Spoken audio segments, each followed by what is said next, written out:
Merhaba arkadaşlar, kanalıma hoş geldiniz.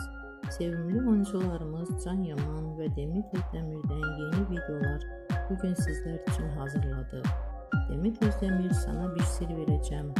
Kurt Seyit, Şura ve Çilek Kokusu dizisinde rol almış ve herkes tarafından çok beğenilmiştir.